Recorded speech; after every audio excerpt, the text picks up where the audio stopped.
Assalomu alaykum. Bugun sizlar bilan o'tgan darsimiz davomi o'quv qo'llanmamizni 79-bitdan davom ettiramiz. Annisil mubtada'a fi kullin minal jumalil atiyati. Quyidagi jumlalarning barchasida mubtadoni muannas qiling. Mubtado demak, masalan, al-misalu quyidagi misolda antum tullabun, sizlar talabami. Demak, antum sizlar degan mubtado edi, tullabun xabar. Ana shu antumni endi muannas shakliga o'zgartiramiz. Antunna tolibatun, sizlar talabalarmi? Demak, bu yerda qiz bolalarga nisbatan aytildi. Antum mudarrisuna, sizlar o'qituvchimi?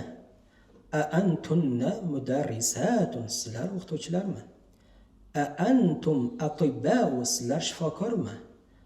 Antunna tabibatun, sizlar shifokor ayollarmi? Antum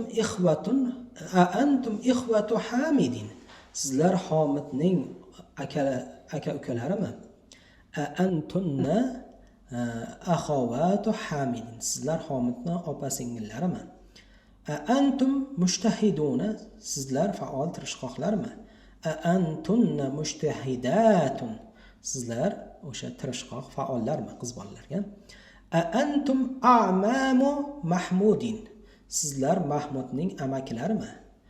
Antunna ammatu Mahmudin, sizlar Mahmudning ammalarimi? Antum abnaul mudiri, sizlar mudirning bolalarimi? Antunna banatul mudiri, sizlar mudirning qizlarimi? Antum abaut tullabi, sizlar talabalarning otalarimi? Antunna ummahatut talibati, sizlar talaba qizlarning onalarimi? Hawilid damira fi kullin minal jumalil atiyati kama huwa muwaddahun fil misali.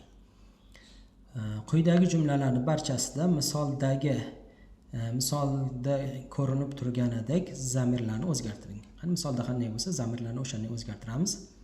Al-misal misol. Ayna baytukum ya ikhwanu, uylaringiz qayerda ey og'aynilar? Ayna baytukunna ya akhawatu, uylaringiz qayerda ey opa singillar? Ayna akhukum ya ikhwanu, akangiz qayerda ey og'aynilar?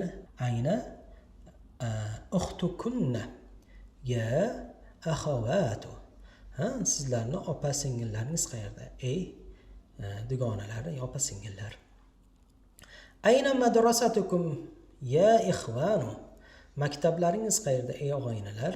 Ayna madrasatukunna ya akhawatu, maktablaringiz qayerda ey opa singillar?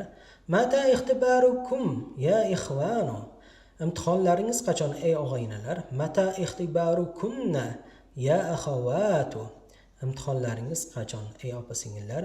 Ahada ammukum ya ikhwanu, bu sizlarning amakingizmi ey og'aynilar? Ahadihi